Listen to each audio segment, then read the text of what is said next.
हाँ हेलो नमस्कार दोस्तों। Global science research YouTube channel में मैं उसको आपका स्वागत करता हूँ। आज के इस वीडियो में हम बात करेंगे डीएनए के बारे में।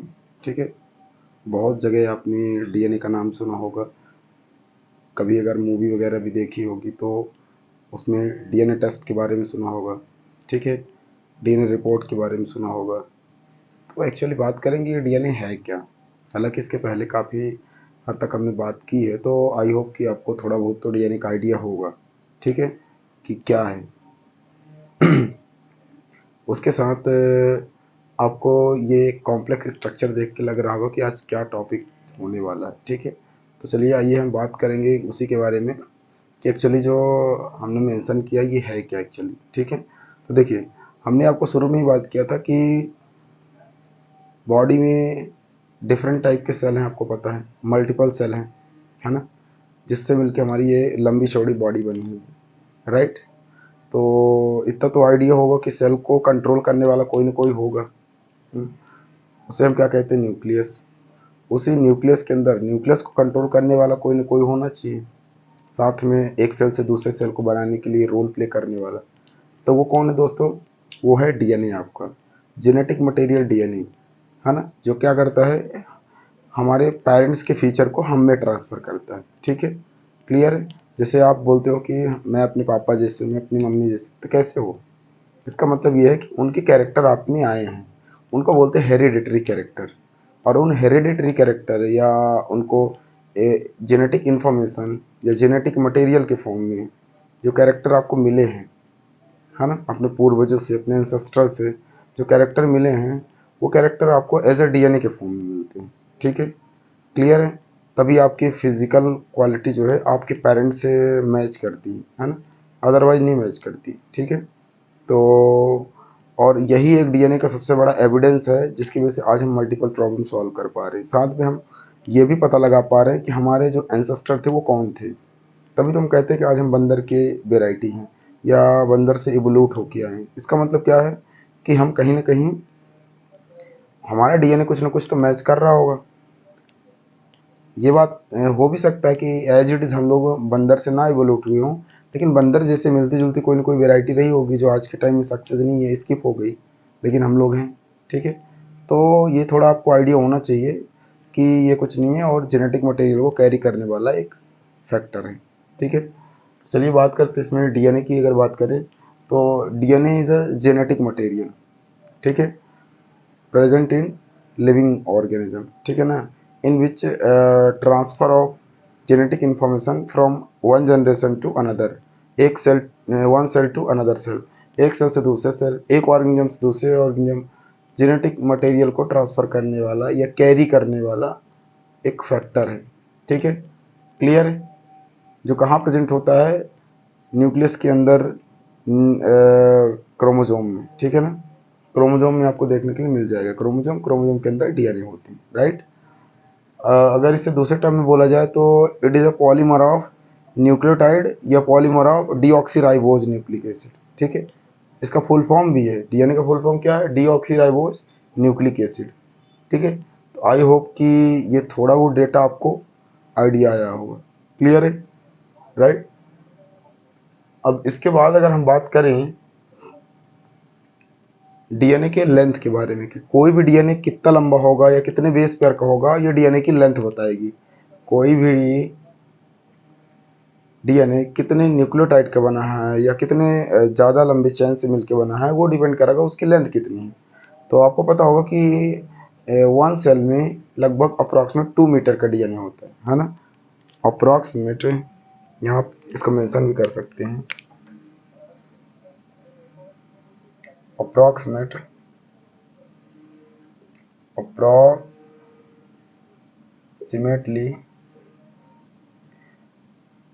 Length of 2 metre,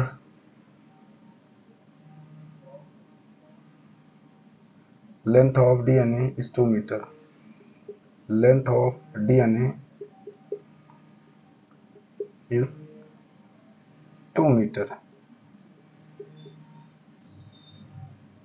in one cell. In one cell. दोस्तों लगभग एक सेल में कितने 2 मीटर का डीएनए होता है, ठीक है ना, क्लियर है, 2 मीटर का, है ना, कितने लेंथ का, 2 मीटर का डीएनए होता है, क्लियर है।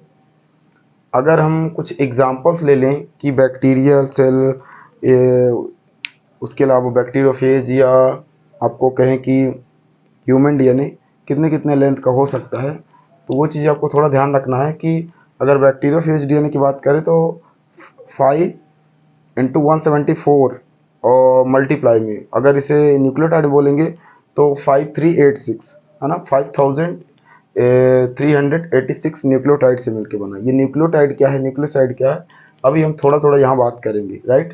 लेकिन उसके पहले ध्यान रखिएगा थोड़ा सा। इसके बाद बैक्टीरियोफेज लैम्डा, बैक्टीरियोफेज 5 हो गया, बैक्टीरियोफेज लैम्डा, लैम्डा कितना रखता है तो 4800,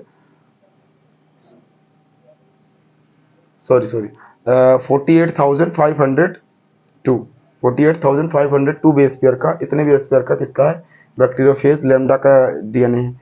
ई कोलाई का डीएनए कितना है दोस्तों, तो ई कोलाई का डीएनए 4.6 × 10⁶ बेस पेयर, है ना, ये इतना है। इसे मल्टीप्लाई करके आप इसमें कन्वर्ट करके निकाल सकते हैं, राइट, ठीक है। इसके बाद अगर बात करें नेक्स्ट ह्यूमन डीएनए कितना है, तो ह्यूमन डीएनए की लेंथ कितनी है, ह्यूमन डीएनए है 3.3 × 10⁹ बेस पेयर, ठीक है, 3.3 × 10⁹ बेस पेयर का डीएनए है। तो ये दोस्तों कुछ लेंथ दी हुई है जिसको आप थोड़ा सा ध्यान रख सकते हैं, राइट, क्लियर है। अच्छा, मैं थोड़ा कंपोजिशन में जाने से पहले मैं थोड़ी आइडिया दे दूं आपको कि अगर जेनेटिक मटेरियल में काम किस किस ने किया, नाम किस किस का आता है, तो वो थोड़ी सी बात कर लेते हैं। फिर इसके बाद हम इनमें कंट्रीब्यूशन डीएनए में किन किन का ज़्यादातर रहा, उनकी बात तो हम आगे करने ही वाले हैं, राइट। फिर उसके बाद कंपोजिशन वगैरह देखेंगे डीएनए का क्या है। लेकिन उसके पहले ध्यान रखिएगा, इसमें अगर आप बात करेंगे कि साइंटिस्ट किन किन का रोल रहा, तो इसमें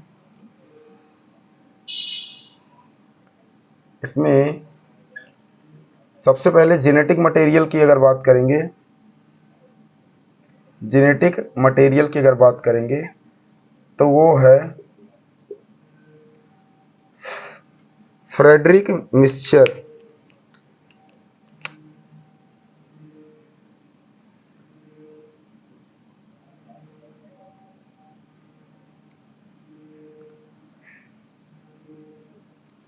फ्रेडरिक मिक्सचर,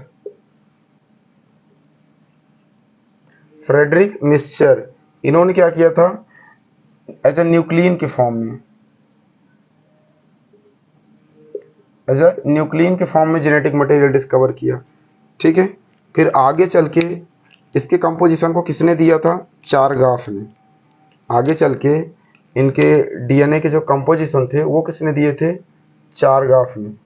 अब चारगाफ बोलो, चारगाफ बोलो, चारगाफ, चारगाफ के बाद चारगाफ में कंपोजिशन दिए, है ना,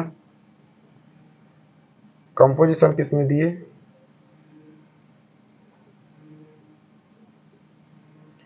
चारगाफ का नाम आता है इरविन चारगाफ, इरविन चारगाफ, इरविन चारगाफ का नाम आता है, राइट। फिर इसके बाद अगर आप और बात करेंगे थोड़ा सा, तो एक्सरे डिफ्रैक्शन किसने देखा था, तो Franklin and Wilkins. X ray, x ray diffraction DNA का किसने देखा, वो देखा था Franklin and Wilkins, Franklin and Wilkins, right. और डबल हेलिक्स मॉडल की अगर बात करें डीएनए के बारे में किसने दिया था, डबल हेलिक्स मॉडल के बारे में अगर बात करें किसने दिया था, तो वो double helix model, double helix model इन सब का summarisation, double helix model of DNA,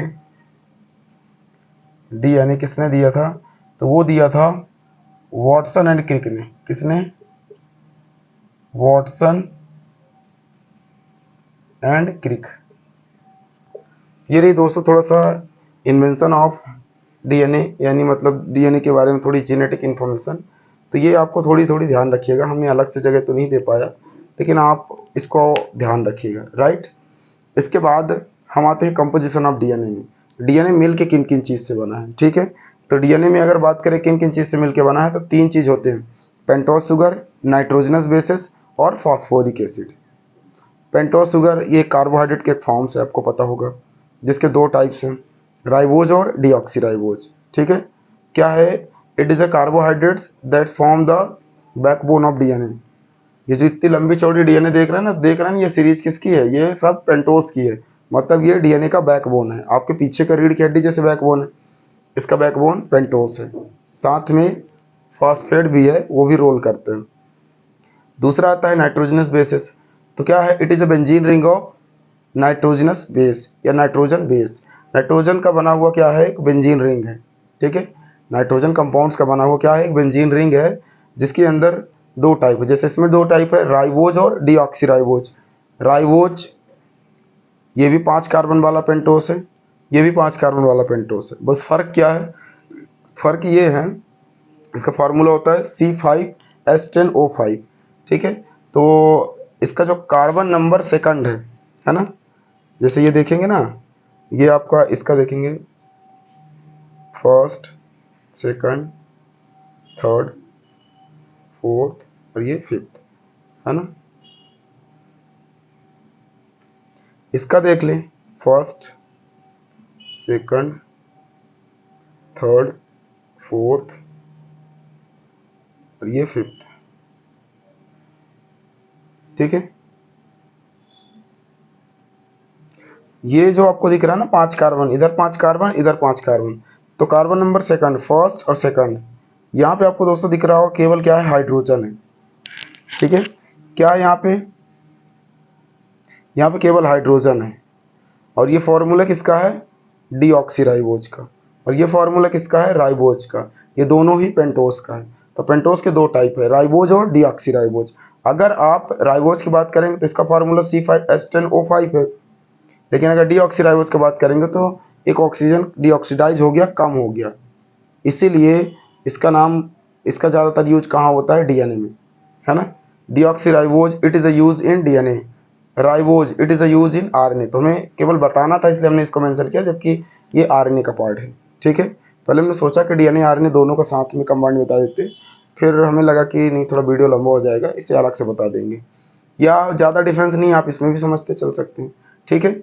इसके बाद इसका फॉर्मूला क्या बन गया, C5H10O4। यहाँ ऑक्सीजन कितना हो गया, 4 हो गए, एक कम हो गया, कार्बन नंबर सेकंड पे एक ऑक्सीजन कम हो गया, तो ये क्या बन गया, डीऑक्सीराइबोज शुगर, ठीक है। अब ऐसे नाइट्रोजनस बेसिस की बात कर लो, तो नाइट्रोजनस बेसिस के टाइप्स में 2 टाइप है, कौन कौन सा, प्यूरिन और पिरिमिडिन। टोटल अगर नाइट्रोजनस बेसिस बात करें 5 है, एडेनिन, ग्वाइमिन, साइटोसिन, थायमिन, यूरासिल। अब चूंकि यूरासिल इसमें यूज तो होगा नहीं, क्योंकि वो आरएनए में इस्तेमाल होता है, ठीक है। इसमें 4 ही होंगे, एडेनिन, ग्वाइमिन, साइटोसिन और थायमिन। और आरएनए में एडेनिन, ग्वाइमिन, साइटोसिन और थायमिन की जगह यूरासिल आ जाएगा आरएनए में। तो अभी हम आरएनए की बात नहीं कर रहे हैं, डीएनए की। तो इसमें क्या होगा, डीएनए में 4 ही बेस पेयर यूज होंगे, लेकिन चूंकि हमें डिवाइड करना, बताना कितने प्यूरिन कितने पिरिमिडिन में आते हैं, तो उनके हिसाब से एडेनिन और ग्वाइमिन, एडेनिन और ग्वाइमिन किस में आएगा, वो प्यूरिन में आएगा।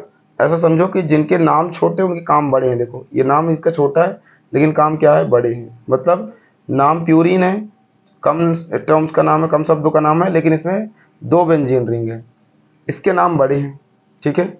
तो इसके नाम बड़े हैं तो इसके काम क्या है, छोटे हैं। देखिए सिंगल सिंगल बेंजीन रिंग है, इसमें सिंगल, इसमें सिंगल, इसमें सिंगल।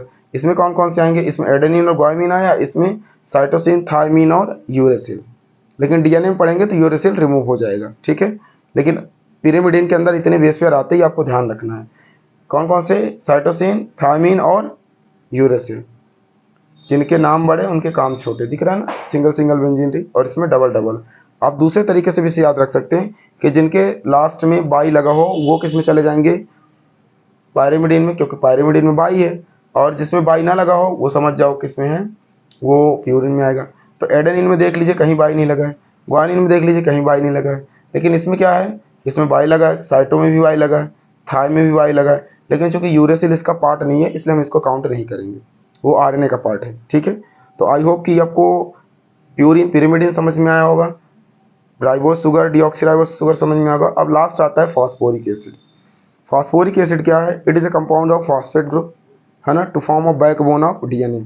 डीएनए का बैकबोन, रीढ़ की हड्डी बनाने में हेल्प करता है। जैसे हमारी रीढ़ की हड्डी है ना, इस तरीके से ये रीढ़ की हड्डी। और वैसे भी आपको पता होना चाहिए कि डीएनए फास्फोरस का बना है, इसका मतलब आपका बैकबोन में भी फास्फोरस का अमाउंट होगा। इसीलिए देखा होगा, हड्डी आप जलाओ, बोन्स जलाओ, या कभी भी आप शमशान घाट में किसी को अगर जलते देखा होगा, तो जब बोन्स में आग लगती है तो और तेज बढ़ती है, और तेज जलने लगती है। इसका मतलब क्या है? उसमें फास्फोरस का अमाउंट है। तो फास्फोरस जितना ज़्यादा होगा उतने ज़्यादा उसमें आग पकड़ती है, क्योंकि फास्फोरस क्या है? एक एक्सप्लोजिव मटेरियल है। और साथ में एक चीज़ और ध्यान रखिएगा, फास्फोरस की वजह से ही आपकी हड्डियाँ गलती नहीं बॉडी के अंदर, नहीं तो वो गल जाए, ठीक है ना, ये बात ध्यान रखिएगा। और जो चिकनाहट आती है, स्मूथनेस, वो फास्फोरस की वजह से ही आती है। तो ये चीज़ ध्यान रखिए। फास्फोरस का फार्मूला क्या होता है? H3PO4, H3PO4। इसको इस तरीके से भी लिख सकते हैं, P double bond O, OH OH OH, या HH को हटा करके P double bond O, O negative O negative O negative, ऐसा भी लिख सकते हैं। तो आई होप कि ये आपको समझ में आया होगा। आइए थोड़ा सा बात करते हैं कि कंपोजिशन के बाद इसका मॉलिक्यूलर स्ट्रक्चर कैसा बनता है, ठीक है। तो अगर हम मॉलिक्यूलर स्ट्रक्चर ऑफ डीएनए की बात करें, तो ये लंबा चौड़ा दिख रहा होगा आपको, लग रहा है कुछ समझ में तो आ नहीं रहा है, ठीक है, लेकिन आ जाएगा। हाँ, लेकिन दोस्तों एक चीज़ और मैं थोड़ा सा छोड़ दिया, याद रखिएगा, आपका डीएनए जो है, हमने कहा था कि किससे? पॉलीन्यूक्लियोटाइड से बना है। तो क्या है ये? न्यूक्लियोटाइड और न्यूक्लियोसाइड। न्यूक्लियोसाइड मिलकर न्यूक्लियोटाइड बनाते हैं, और कई सारे न्यूक्लियोटाइड मिलकर पॉलीन्यूक्लियोटाइड बनाते हैं। तो क्या है ये? न्यूक्लियोसाइड हो गया, न्यूक्लियोटाइड हो गया, और तीसरा है पॉलीन्यूक्लियोटाइड। ये क्या है तीनों? न्यूक्लियोटाइड। ये क्या है तीनों? देखिए, न्यूक्लियोसाइड में अगर आप इस डीएनए के कंपोजिशन में देख रहे होंगे, क्या क्या? ये पेंटोस शुगर और बेस पेयर, जब ये दोनों आपस में बाइंड होते हैं, किसके साथ? ग्लाइकोसिडिक बॉन्ड के साथ। किसके साथ? ग्लाइकोसिडिक बॉन्ड के साथ। तो उसको हम बोलते हैं न्यूक्लियोसाइड। यहाँ लिखा हुआ है pentose, pentose sugar plus nitrogenous bases, उसे क्या बोलते हैं? न्यूक्लियोसाइड, ठीक है। क्या बोलते हैं उसे? न्यूक्लियोसाइड। लेकिन दोस्तों, अगर ये बेस पेयर और पेंटोस शुगर और साथ साथ फास्फोरिक एसिड भी जुड़ जाए, मतलब न्यूक्लियोसाइड प्लस आपका फास्फोरिक एसिड, इसको हम, या फॉस्फेट ग्रुप, इसको मिला के हम बोलते हैं न्यूक्लियोटाइड। तो इसका मतलब क्या हुआ? न्यूक्लियोसाइड फॉस्फेट ग्रुप के साथ मिलकर न्यूक्लियोटाइड बनाता है। फिर पॉलीन्यूक्लियोटाइड क्या है? तो जब आपके बेस पेयर, पेंटोस और फास्फोरिक एसिड का ये एक एक एक फॉर्म हो गया, ऐसा ही पेंटोस, बेस पेयर और फास्फोरिक एसिड का दूसरा फॉर्म हो गया। तो जब एक न्यूक्लियोटाइड फास्फोरिक एसिड से दूसरे न्यूक्लियोटाइड के साथ, ऐसा तीसरे न्यूक्लियोटाइड के साथ, ऐसा चौथा न्यूक्लियोटाइड के साथ जो जुड़े होते हैं, क्योंकि एक बेस पेयर तो होता नहीं, एडेनिन, गुआनिन, साइटोसिन, थायमिन, ऐसे तो रुकता नहीं, चलता जाता है। तो जब दो से ज्यादा न्यूक्लियोटाइड किसी एक जगह अटैच हों, तो हम उसको बोलते हैं पॉलीन्यूक्लियोटाइड, है ना। तो मतलब क्या है? Group of nucleotide. यहाँ क्या लिख सकते हैं? ग्रुप ऑफ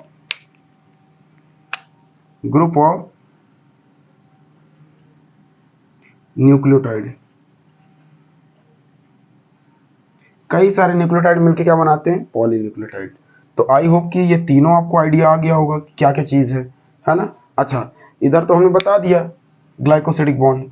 पेंटोस और फास्फोरिक एसिड किससे मिलकर बना होता है? तो फास्फोडाइएस्टर बॉन्ड, फास्फोडाइएस्टर बॉन्ड। फॉस्फेट ग्रुप है, एक इसका हाइड्रोक्सिल, एक इसका हाइड्रोक्सिल, दो हाइड्रोक्सिल ग्रुप इस्तेमाल हुए हैं, मतलब दो एस्टर ग्रुप इस्तेमाल हुए हैं, इसीलिए इनको क्या बोला जाता है?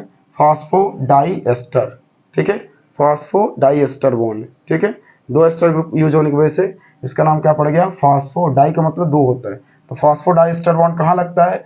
पेंटोस और फास्फोरिक एसिड के बीच में, पेंटोस और नाइट्रोजनस बेसिस के बीच में ग्लाइकोसिडिक बॉन्ड। अब देखो दोस्तों, ये होता है पैरेलल स्ट्रैंड, ये होता है उसका एंटी पैरेलल, मतलब डीएनए कभी भी सिंगल स्ट्रैंड में नहीं रह सकता मोस्टली। तो इसे स्टैंड करने के लिए, सहारा देने के लिए, स्टेबल रखने के लिए, फिजिकली केमिकली दोनों सबसे ज़्यादा ये स्टेबल है, इसलिए जेनेटिक मटेरियल इसे प्रूव किया गया है। आरएनए भी है, लेकिन आरएनए क्या है? वो सिंगल स्ट्रैंड है, स्टेबल नहीं है। लेकिन ये क्या है? स्टेबल है ना। जैसे मान लीजिए आपको एक पैर पे खड़ा कर दिया जाए, तो कब तक खड़े रहोगे? कभी ना कभी गिर ही जाओगे। तो इसीलिए इसको सिंगल स्टैंड पे नहीं रखा जा सकता, डबल स्टैंड में ही रखना होता है। ये चीज़ आप ध्यान रखिएगा। दो स्टैंड पे है तो इसलिए स्टेबल रहेगा। आपको लग रहा होगा सांप की सीढ़ी है ना, एकदम सीढ़ी जैसे सीढ़ीनुमा स्ट्रक्चर है, लेकिन होता ऐसे ही है, बस ये थोड़ा सा राउंड अप घूम जाता है। ठीक है, तो आइए थोड़ा सा देखते हैं कि देखिए ये आपका पैरेलल हो गया, ये उसका एंटी पैरेलल, तो देख लो सब उल्टा लिखे हो, ये इधर सीधा लगा हुआ पेंटोस, इधर उल्टा पेंटोस लगा हुआ, उल्टा उल्टा सब उल्टा। ठीक है, तो ये चीजें आपको थोड़ी सी ध्यान रखनी पड़ेगी। इतना क्लियर हुआ? आई होप कि समझ में आया होगा। राइट, अब आगे थोड़ी सी बात करते हैं। नेक्स्ट आगे अगर बात करें तो इनके कंपोजिशन की, तो एक बेस पेयर दूसरे बेस पेयर से हाइड्रोजन बॉन्ड से बनता है, एक बेस पेयर दूसरे base pair hydrogen bond, base pair दूसरे बेस पे हाइड्रोजन बॉन्ड। ठीक है, लेकिन हाँ एक चीज और ध्यान रखिएगा, इनमें बॉन्ड की पेयरिंग, ये जो बेस पेयर मैंने आपको बताए हैं एडेनिन गुआनिन साइटोसिन, ये आपस में बेस पेयरिंग करते हैं। ये किसने कह दिया था? ये कह दिया था आपके सारगाप ने। लेकिन उन्होंने अभी अभी हमने बॉन्ड बताया नहीं किसके किसके बीच में कितना बॉन्ड बनता है। तो एडेनिन और थायमिन के बीच में कैसा बॉन्ड बनता है? Double bond. यहाँ मैं थोड़ा सा लिख भी देता हूँ, ये जो एडेनिन है ना, इसके बीच में कैसा बॉन्ड बनेगा? एडेनिन और थायमिन के बीच में double bond, double hydrogen bond. ठीक है, फिर आता है ग्वानिन और साइटोसिन, तो ग्वानिन और साइटोसिन के बीच में कैसा बॉन्ड बनता है? Triple bond. फिर आता है आपका साइटोसिन और ग्वानिन, तो साइटोसिन और ग्वानिन के बीच में भी ट्रिपल ही बनेगा। फिर आता है आपका थायमिन और एडेनिन, सॉरी हाँ थायमिन और एडेनिन, इसके बीच में कैसा बॉन्ड बनेगा? इसके बीच में भी डबल ही बनेगा। इसके बीच में क्या बनेगा? डबल बॉन्ड ही बनेगा। तो आई होप कि ये आपको समझ में आ गया होगा कि किसके किसके बीच में कौन कौन सा बॉन्ड बनता है ना। मतलब केवल ग्वानिन और साइटोसिन के बीच में ट्रिपल, और साइटोसिन ग्वानिन के बीच में ट्रिपल, बाकी एडेनिन थायमिन और थायमिन एडेनिन के बीच में डबल बॉन्ड। तो कभी हमें ब्रेक करना होगा डीएनए को, तो हम कहाँ से ब्रेक करेंगे? दो जगह से कर सकते हैं। हम बीच से करेंगे तो हाइड्रोजन बॉन्ड तोड़ेंगे, ठीक है ना। तो ज़्यादातर इजी कौन सा बॉन्ड होता है?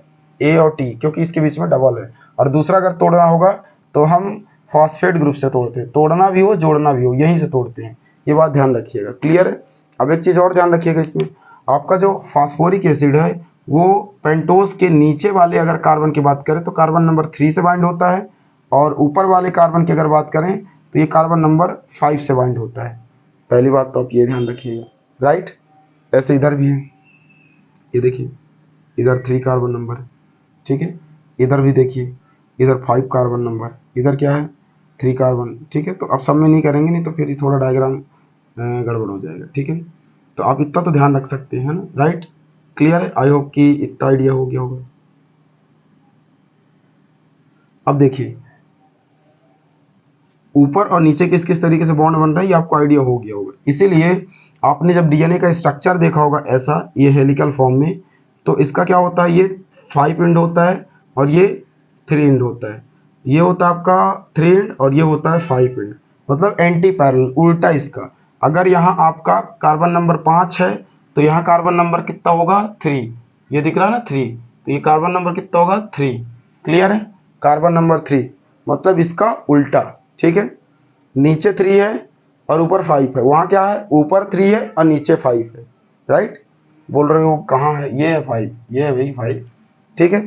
तो अब नीचे तक जाओगे लास्ट तक, तो नीचे आपको क्या मिलेगा? 3, जो कि आपको ये दिख रहा है 3, और सॉरी इसकी बात कर रहे हैं। नीचे जाओगे तो ये किसमें? ये 3, ये दिख रहा है 3, ये जो 3 है ये नीचे सबसे जाओगे तो 3, तो 3 प्राइम, और ऊपर जाओगे तो ये देख लो 5 प्राइम, ये 5 प्राइम आपको दिख रहा होगा। राइट, ठीक है। उसके बाद इधर अपोजिट साइड चले जाओ, तो अपोजिट साइड क्या होगा? इस साइड देखो पेंटोस को, तो ये कहाँ? 3, कार्बन नंबर 3, तो ऊपर इसीलिए क्या रहता है? 3 प्राइम, और नीचे आप डायरेक्ट जाओगे तो ये 5 है, तो क्या रहेगा यहाँ पे? 5 प्राइम। तो आई होप कि ये 3 और 5 का केस आपको समझ में आ गया होगा। मतलब कार्बन नंबर किस किस कार्बन नंबर पे फास्फोरिक एसिड जुड़ा हुआ है, उसी के आधार पे हम इसको क्या बोलते हैं? 5 और 3। क्लियर है? तो इतना ध्यान रखिएगा। आई होप कितना आइडिया आ गया होगा। क्लियर है? तो ये रहा आपका क्या? स्ट्रक्चर। अब एक चीज और इसमें समझिए, आपका जो पेंटोस है वो नाइट्रोजनस बेसिस से, अच्छा पहले बेस पेयर में नाइट्रोजनस बेसिस में नाइट्रोजन किस किस जगह होते हैं वो थोड़ा ध्यान रखिएगा। तो देखिए अगर आप बात करेंगे प्यूरिन की, प्यूरिन में कौन कौन आता है? एडेनिन और ग्वाइमिन, एडेनिन और ग्वाइमिन। इनमें चूंकि डबल बेंजीन रिंग होते हैं तो इनमें 4 जगह पाए जाते हैं nitrogen. Carbon number sorry first position, third position, और इसके अलावा फर्स्ट, थर्ड और 7th और 9th, 4 पोजीशन पे होते हैं। अगर मैं इसमें थोड़ा बताऊं तो देखिए, ये फर्स्ट, ये थर्ड, ये आपका सेवंथ और ये आपका नाइन्थ, इन जगह। अगर थोड़ा सा उसमें नहीं दिख रहा होगा तो इसमें मैं बता देता हूँ। देखिए, फर्स्ट पोजीशन, थर्ड पोजीशन, इसके अलावा सेवंथ पोजीशन और ये नाइन्थ पोजीशन, इन जगह नाइट्रोजन है। और ये क्या है, एडेनिन है। यही ग्वानिन में भी होगा, फर्स्ट पोजीशन, थर्ड पोजीशन, ये फर्स्ट, थर्ड, ठीक है। उसके बाद अगर बात करेंगे, ये नाइन्थ और ये सेवंथ और ये नाइन्थ, ठीक है। तो ये चीज़ें आपको थोड़ा क्या करनी है, ध्यान रखनी है, राइट। उसके बाद अगर बात करेंगे, उसके बाद किसमें, ये तो हो गया प्यूरिन का। अब पायरिमिडिन की बात कर लेते हैं। प्यूरिन में क्या बोला, प्यूरिन मतलब एडेनिन और गुआनिन में फर्स्ट थर्ड सेवंथ नाइन्थ। और अगर हम बात करें किसमें, पायरिमिडिन में, मतलब साइटोसिन, यूरेसिल और थायमिन। तो इसमें कहाँ कहाँ होगा, तो इसमें मेजरली आपको 3 ही जगह मिलेगा, ठीक है। सॉरी, 2 ही जगह मिलेगा। कौन कौन सा, एक आपका फर्स्ट और एक थर्ड। फर्स्ट और थर्ड 2 ही जगह मोस्टली मिलेंगे। फर्स्ट और थर्ड कहाँ मिलेगा, नाइट्रोजन कहाँ मिलेगा, पायरिमिडिन में। नाइट्रोजन पायरिमिडिन में फर्स्ट और थर्ड मोस्टली 2 ही जगह मिलेंगे, ठीक है। क्लियर है, ये बात थोड़ा आप ध्यान रखिएगा। इनमें देखना तो देख सकते हैं, ठीक है ना। एक फर्स्ट और एक थर्ड, यहाँ पे भी नाइट्रोजन है, फर्स्ट और थर्ड। क्लियर है, तो इतना ध्यान रखिएगा। यहाँ देख सकते हैं, यहाँ दिया है थर्ड नंबर और ये फर्स्ट नंबर, ठीक है। ये थर्ड नंबर, ये फर्स्ट नंबर। अब हम इसके बाद थोड़ी सी अगर आगे की बात करें, ठीक है, अगर आगे की बात करें नेक्स्ट, तो ये बाइंड कैसे कैसे होंगे। तो देखिए, पेंटोस नाइट्रोजनस बेसिस से कार्बन नंबर फर्स्ट और कार्बन नंबर 9, पेंटोस का फर्स्ट और इसका, थोड़ा यहाँ लिखना मुझे गड़बड़ लग रहा है, ठीक है, चलिए यहीं लिख देते हैं, ठीक है ना। Carbon number first pentose plus carbon number, ये sorry nitrogen number 9, nitrogen number 9, ठीक है। ये बेस पेयर का है, ठीक है, बेस पेयर का है। क्लियर है, ये किसका है, बेस पेयर का है, ठीक है। ये बात ध्यान रखिएगा। ये किस में बात हो रही है, ये बात हो रही है आपका प्यूरिन में, एडेनिन और गुआनिन की बात हो रही है ना। क्लियर है। अब यही बात कर लो एंटी पैरेलल, जो उल्टा जुड़ा हुआ है, उसमें फर्स्ट और फर्स्ट, ठीक है। फर्स्ट और फर्स्ट की अगर बात करें तो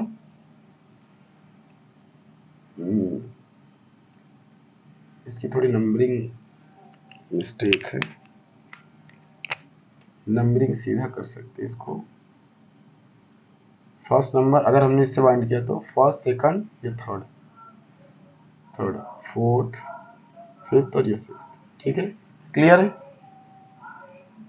अब इसको अगर देखा जाए तो नाइट्रोजन नंबर फर्स्ट और कार्बन नंबर फर्स्ट, तो इसका क्या रहेगा इधर एंटी पैरेलल का, या ये चूंकि क्या है, थायमीन है, थायमीन साइटोसिन यूरेसिल का, इन तीनों का क्या रहेगा, इसका कार्बन नंबर अगर बात करें, ब्लैक से ही लिखे तभी तो आइडिया आएगा। कार्बन नंबर ये फर्स्ट, पेंटोस फर्स्ट, और नाइट्रोजन नंबर फर्स्ट, ये है नाइट्रोजन नंबर, ठीक है। क्लियर है। इसमें कौन सा है, इसको बेस पेयर डाल देते हैं, ठीक है ना, बेस पेयर इसको डाल देते हैं, पेंटोस और इसका बेस पेयर, ठीक है। पेंटोस प्लस बेस पेयर, ठीक है, pentose plus base pair, pentose plus base pair. तो इसका क्या रहेगा, इसका फर्स्ट और नाइन्थ, और इसका फर्स्ट और फर्स्ट। क्लियर है। ये पेंटोस का कार्बन नंबर फर्स्ट और नाइट्रोजन का फर्स्ट, नाइट्रोजन का जो नंबर है वो भी फर्स्ट है, ठीक है। तो दोस्तों आई होप कि ये आपको स्ट्रक्चर थोड़ा समझ में आया होगा, ठीक है। अगर आपको दिक्कत होती है तो 1 से 2 बार आप इसे देख सकते हैं। अब देखिए, डीएनए आपका किससे मिलकर बना है, तो पॉलीन्यूक्लियोटाइड, एक न्यूक्लियोटाइड, 2 3 4, इधर भी 1 2 3 4, और ये बीच में हाइड्रोजन बॉन्ड से जुड़े हुए हैं। बीच में एक बेस पेयर किससे जुड़ा हुआ है, सब हाइड्रोजन, कोई डबल कोई ट्रिपल, ठीक है। तो आई होप कि ये स्ट्रक्चर आपको समझ में आएगा। एक बार रिवाइज करते हैं, फिर हम इसके मॉडल की बात करेंगे, double helix model of DNA, ठीक है। देखिए हमने क्या देखा, डेफिनेशन देखा, जेनेटिक मटेरियल इन्फॉर्मेशन को कैरी करता है एक सेल से दूसरे सेल, एक जनरेशन दूसरे जनरेशन, फिर इनका कुछ आपका लेंथ वगैरह दिया हुआ है। लेंथ में आप देखोगे कि बैक्टीरियोफेज का दिया हुआ 5386 न्यूक्लियोटाइड, बैक्टीरियोफेज लैम्डा का दिया हुआ 58502 बेस पेयर दिया हुआ, फिर इसके बाद इकोलाई का दिया हुआ 4.6 × 10⁶ बेस पेयर, ह्यूमन का दिया हुआ 3.3 × 10⁹ बेस पेयर। कम से कम इन दोनों का तो याद रखिएगा, सीरिचा कोलाई, इकोलाई और ह्यूमन का, इनका सबसे ज़्यादा यूज भी होता है। फिर हम अगर बात करें कि लेंथ का, 2 मीटर का लेंथ का डीएनए होता है हमारी बॉडी में। फिर इसकी अगर बात करें तो 3-4 साइंटिस्ट हैं। जेनेटिक मटेरियल सबसे पहले फ्रेडरिक मिस्चर ने न्यूक्लियन के फॉर्म में डिस्कवर किया था, शायद 18 के आसपास है। और कंपोजिशन ऑफ डीएनए इरविन चारगाफ, और इसके बाद एक्सरे डिफ्रैक्शन किसने देखा, फ्रैंकलिन एंड विल्किंस। और डबल हेलिक्स मॉडल किसने देखा था, वॉटसन एंड क्रिक ने देखा था। इसके बाद कंपोजिशन की बात करें तो 3 चीज से डीएनए मिलकर बना होता है, पेंटोस शुगर, नाइट्रोजनस बेसिस और फास्फोरिक एसिड। अगर हम पेंटोस शुगर की बात करें, 2 है, राइबोज और डीऑक्सीराइबोज है। इसके बाद अगर हम बात करें नाइट्रोजनस बेसिस के, तो इसमें प्यूरिन पायरिमिडीन, प्यूरिन में आपका क्या है, एडेनिन ग्वाइमिन, और पायरिमिडीन में थायमिन साइटोसिन यूरेसिल। डीएनए है तो चूंकि यूरेसिल नहीं रहेगा। फिर फास्फोरिक एसिड, उसका फॉर्मूला H3PO4।